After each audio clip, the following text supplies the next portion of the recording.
that sounded as if it came straight from some rugged cowboy movie. Did she need help? Yes, she thought, as a sense of failure tugged at her heart. Her past hadn't been the type that led her to build relationships, and while this hadn't been a long-standing relationship, she'd thought she and Dennis had had something in common. She'd been wrong.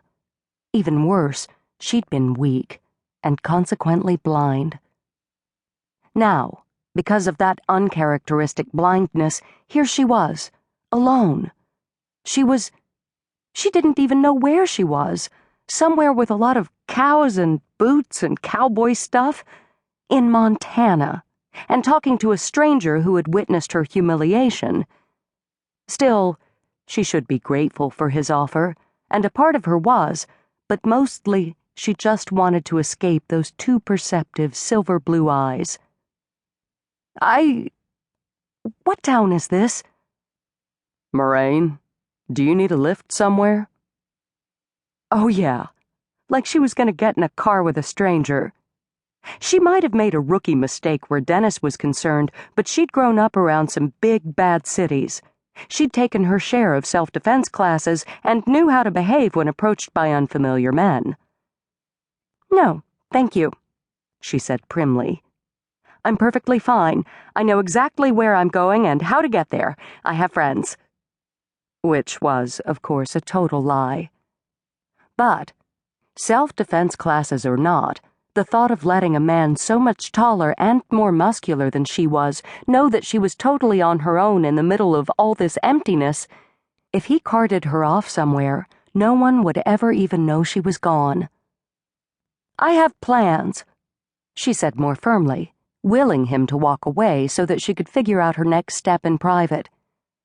She tried to smile more broadly, lifting her chin and practically daring him to repudiate her words. He studied her for several seconds, frowning all the while. Then he nodded once, turning away. Somehow, despite what she told him, a totally unreasonable part of her resented just how quickly he'd moved on. Maybe because men were not on her nice list right now, especially tall, good-looking men. And, unfortunately, this tall man was gorgeous. He probably had women sending him sexy messages every half hour. Irrational as it might be, it was easy to transfer her anger to him. And then things got worse. When the man moved closer to the door of the store and turned slightly, looking back at her, she was sure she saw pity in his eyes. A groan nearly escaped her. Pity was the worst. Maybe because she'd been forced to choke it down too many times in the past. She narrowed her eyes and pulled herself up to her full 5'3". "Did you need something?" she asked, trying to make it look as if she was the one in charge of her life and he was the one who merited sympathy. He stared at her. She stared right back, doing her best to look totally unaffected by the recent turn of events. Not a thing, he said, as he gave her one last dismissive look and walked away. Immediately, Rachel's anger vanished. No question she was acting ungrateful and being unfair. But then, this whole situation was unfair. Still, self-pity got a person nowhere, and she was used to depending on herself. So, she turned and marched away as if she had a true destination in mind, when in fact she hadn't a clue.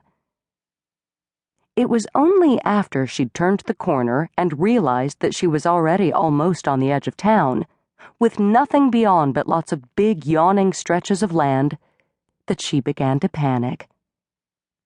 "Stop, Rachel. Slow down. Think!" she ordered herself, echoing the words of a favorite teacher. What are the facts?